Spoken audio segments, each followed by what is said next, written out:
Well, hey everybody, we're back again with Paul Walker, the mortgage loan consultant from Southland Credit Union. And Paul, today we're going to talk about a little bit about pre-approval letters. So, Okay, outstanding. can you give me an idea? What is a pre-approval letter? We've got pre-qual letters, pre-approval letters. What's what in the world? Yeah, we got lots of letters. Letters. Lots of letters. But in order to get in front of you as the realtor, you want the buyer to be pre-approved. I do. Because and the you don't seller want, really wants it. and the seller really wants it. Yes. Because you don't want to waste your time showing a buyer a house only to find out that they only qualify for 500,000 and you've been showing them a house for $1 million. Right. So a pre-approval letter is extremely important. And there's two types, as you alluded to. There's the pre-qualification letter and then there's the pre-approval letter. Both say this person qualifies for this loan amount. Let's say it's $750,000 and they're buying $1 million house. So they're putting 25% down in that case. If I, as the loan officer, receive the loan application and the supporting documents, I personally can run all of the numbers, run credit, check and verify assets, and then I can issue a pre-qualification letter. If the buyer and the realtor particularly wants a fully underwritten loan, even though it's not a live loan yet, we can go one step further and we can send those numbers that I did, that I issued the pre-qualification letter with, we can send that to the underwriter and say, hey, will you verify these numbers are correct? Will you underwrite this as if it's a live loan? And then can you give us a pre-approval letter? So that's the difference. Some lenders will just say, well, how much do you make? What's your credit score? Show me your assets. Okay, voila, here's your letter. That doesn't count for much. That's correct. Right?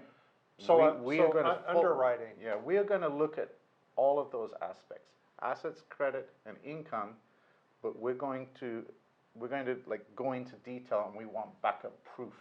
We want to see your bank statements. We want to see your pay stubs.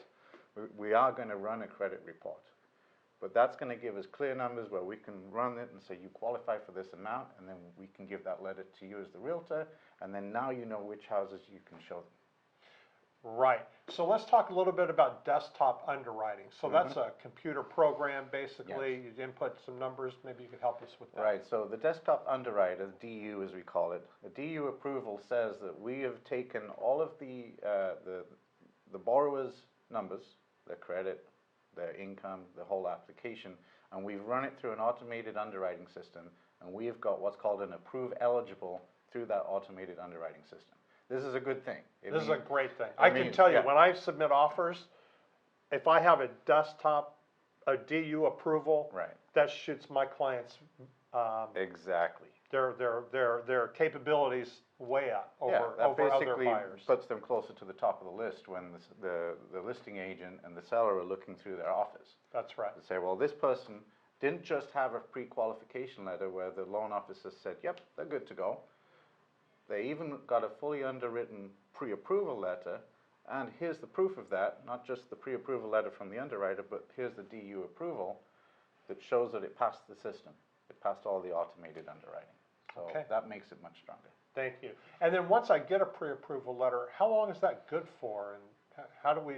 Good question. You know, because interest rates go up and down too, and that could impact a pre-approval letter. Of course. So the pre-approval letter is good for 90 days from the date of the credit report, because a credit report expires after 90 days.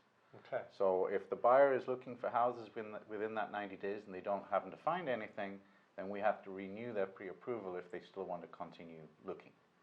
So 90 days. We do have a really cool program at Southland, however, called Lock While You Shop, because you did mention the rate. A pre-approval letter just gives the rate on that day of the pre-approval, but doesn't guarantee the rate because we don't have a loan yet. But at Southland, we can actually do that. We can say, okay, we have a fully underwritten pre-approval, and we're going to honor that rate on that day, and we'll honor it for 60 days, not the whole 90, but we'll honor it for 60 days, and you have the option to extend for one more month, another 30 days, for a small fee, and keep that rate. Wow, that's a big advantage. Yeah. It's a big advantage. So the reason that's good is because if the rates go up in the meantime, you've got that great rate. If the rates go down, you don't want that rate anymore. We'll just scrap that and say you can have this rate now. Right, right. That's perfect. All right, well, I think that covers pre-approval letters pretty well, don't you? I think so. I think so. So thank you very much, Paul. I appreciate your time, and be sure and like and share this video.